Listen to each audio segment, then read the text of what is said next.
Today on Scotty and Rico make a podcast. I mean, lucky for her, she could take her millions and just use them as tissues. When you're playing cover songs, you know it's almost like you're with them on it. You're laughing with them. Oh, I think all musicians, all bands should support all bands and all musicians and support the very clubs you want to play in. Oh, wow, that's even worse. Even worse. Yeah, but I didn't think it was that bad. So right? Yeah, that's pretty bad.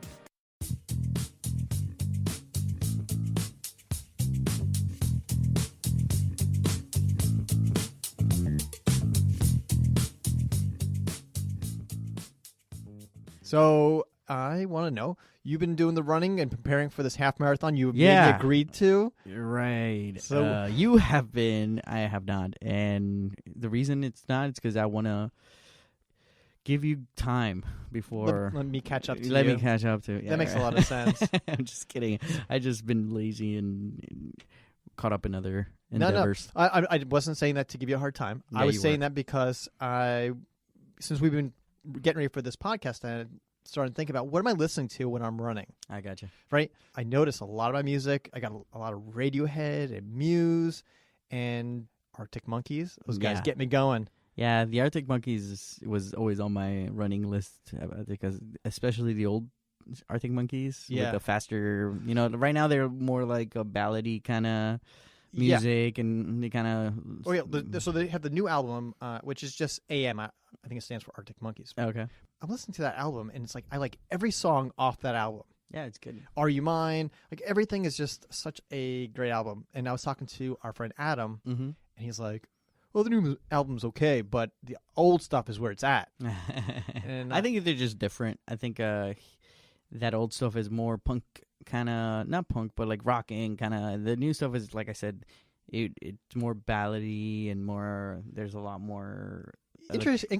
intricacies to it, right? Yeah. I love both of them. I love everything they do. But even Muse started off and they got some super heavy stuff, and then they've changed over time. I think a lot of artists do that, where started getting into the older albums. Linkin Park, another one where they're heavy stuff, and then as they go on, it starts to mellow out. Let me try something else. You're right. Let me try something different. I think from that, when I was running a lot, one of the bands that you wouldn't think you would listen to when you're running, but the beat really went along well with the stride that I was doing. Yeah, was Tame Impala. Oh yeah. Yeah, they had in the older stuff. Was it Elephant? Yeah.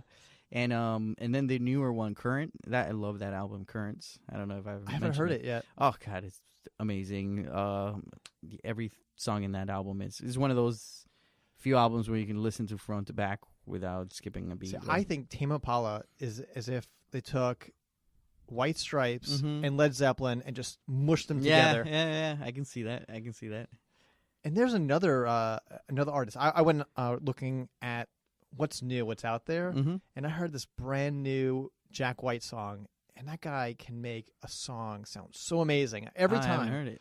Yeah, it's called Over and Over and Over. And wait, maybe I did hear it. Check it out online. And there's a music video. It's really good. Oh, okay, cool. But the songs that he writes is so much fun to listen to. And album after album, it's great. I remember his the first stuff that they did. What was that? Icky stuff? No, Icky. Well, originally stuff. Like the first few. I don't remember, but anyway, all the beginning stuff was very like a bluesy,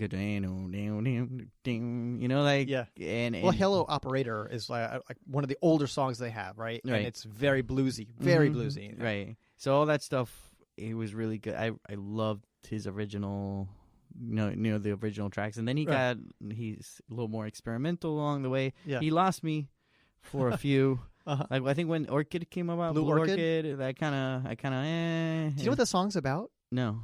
I don't know the artist's name, but at some show he got into a fight with the singer of another band. Oh, Von Bondies. Is that what it is? The Von Bondies? Yeah, he punched. Well, I know there's a situation where he punched the guy lead singer in the face. Yeah, and in the nose. Yeah. Don't mess with Jack White. Yeah, because what I read from that is, the Von Bondies would record at Jack White's studio. and I guess Jack White had said something about like him helping them with their stuff, and he got the other guy Von Bondi's got mad, and he was like "F you," blah blah blah blah. Was he like, "Come on, come on"? Yeah, that was a Von Bondi's joke. If you didn't get it, go listen to the song. I actually really like the Von Bondis. They disappeared. They disappeared off my radar. I haven't looked for them, but they had a pretty good album too, and it was in that same style of Jack White kind of. Yeah. I saw them at Bayfront Park one time. The White Stripes. It was a really fun show. Really? Yeah. We went to see them. Yeah. It was a really awesome show. Just to see, was it just two people on stage, or did you have other people? No, it was just him and Meg. Wow, that's awesome. Yeah, we're all screaming Meg. Cool. Yeah, it was a lot of fun.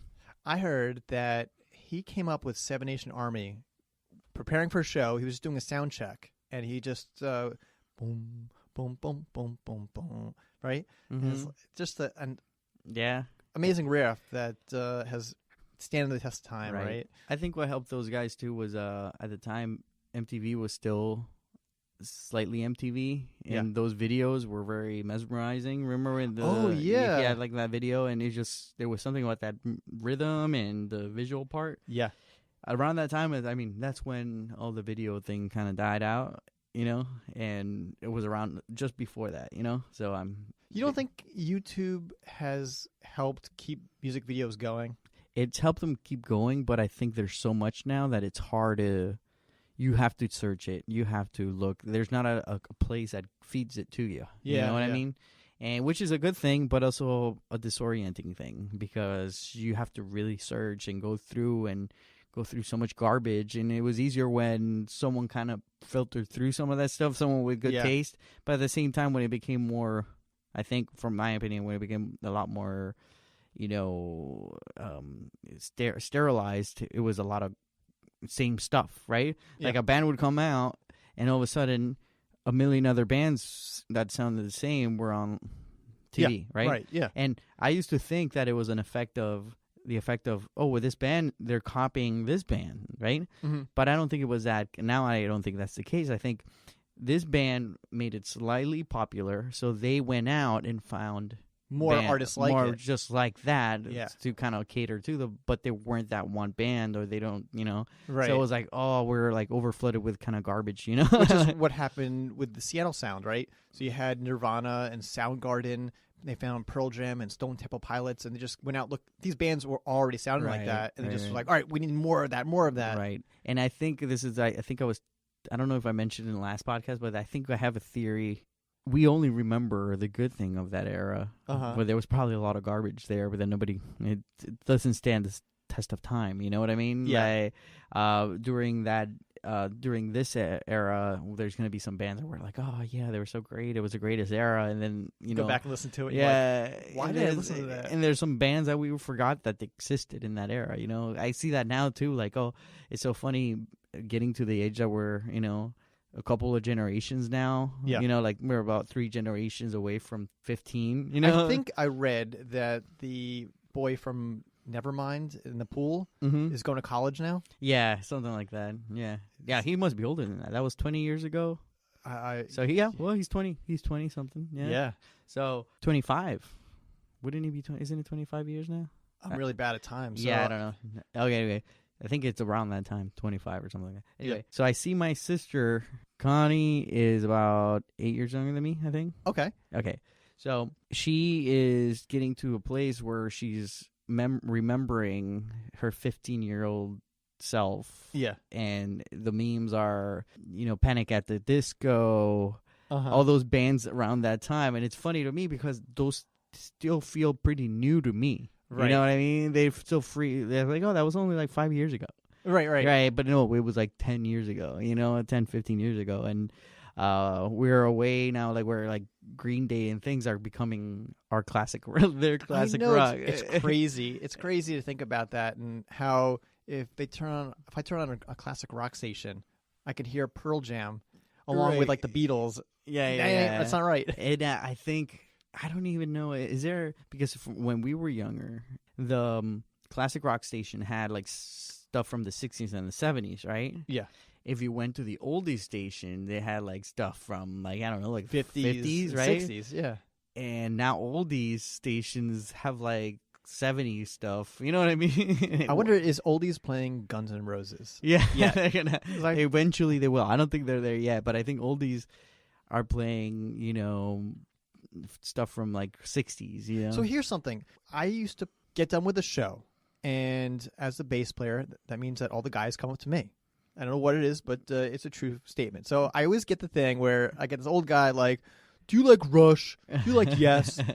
And the truth is that no. I mean, I don't dislike those bands, but that's not what I listen to. Right. And I feel like it's very popular that people get stuck in what they liked when they were young, and as they get older, this new stuff is crap to them. Right. Like I can go listen to songs that are now that in rock, because I try listening to pop and I just can't digest it unless it's certain songs. Right. But I can listen to new stuff and go, I like it. Mm-hmm. I mean, something happened to me. I used to be into like all the heavy stuff, Korn and System of a Down. And then one day I started listening to Killers and Silver Sun Pickups. Right. But, at least I'm evolving with the music. Yeah. Yeah, I think you're far in between. Like, most people don't do that. They get stuck with our time was the best time of music, and you know what I mean. And I do the same thing. I go and I find bands that don't necessarily sound like old bands, because that's another thing. There are bands out there that sound like they were from the 60s. Sure. They're now, and they're like sounds from like there's this band called the Sheepdogs. You ever heard of them? No. They have this old school sound. I love them. They're great. But, if that would be for me like a cheat because they're sounding like, you know what I mean? Yeah. To well, like Wolfmother, for example, had that AC/DC sound. Right. So that's kind of cheating for me. Like not cheating in the sense of saying that you are adapting to new stuff because it's really old stuff recycled in a new way. What's probably scary is that they probably grew up with their parents playing AC/DC, and that's what influenced them, and that's why they're out playing it sounding like that. Right. But for me, like new stuff that like it's completely out of. I really make myself listen to it to see if I can. Yeah. I mean, even with like rap, I mean, I like rap and I like I mean, I'm not like a super knowledgeable person about different artists and stuff like that, but I like it. And I go in and everybody, they were talking about like even Snoop Dogg, but talking about the mumble rappers. Oh, yeah. So anyway, it's true though. It's hard to sit through that. At the age that you are and not thinking, oh man, remember all these old rappers like DMX or Tupac, whatever, like the famous ones that they had like their own style, their own way of sounding. But I don't know if that was how it was or there was 1,000 others that sounded like them that I forgot about and I just remember the good ones. But now it's like, it's hard for me, but I still try and I still go on there and I listen to the SoundCloud rappers, which is like, I really hate bashing on them because they're such an easy target with their colorful hair and the grills and the the pants and the way they dress and everything.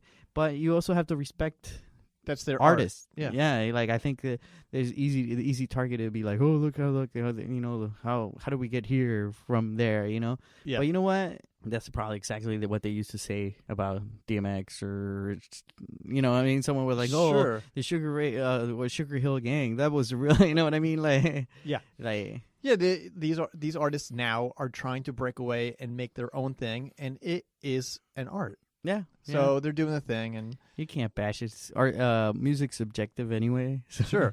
But you can't take the Chronic and hold it up to the mumble rap and go, I'm going to compare these two apples to apples. Right. They're not the same thing. Yeah, Someone's trying to do something different. Right. And they're going to fail a lot.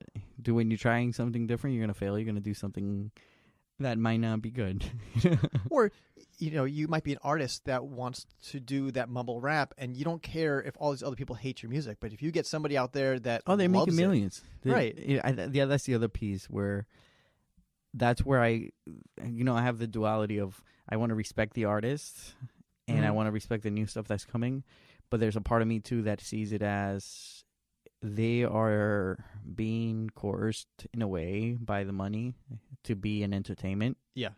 And they're no longer an artist. They're just a form of entertainment for the masses. Mm-hmm. And they're the way they act and the way, like any artist, rock, rap, whatever, you become a tool for the entertainment business, right? Yeah. And you're fine because you're making all this money, blah blah blah blah. But the influence that you're having on the music and on the kids and everything like that is not being taken into account. You know what I mean? Yeah. It's like I always talk about, like, we talk about Bill Hicks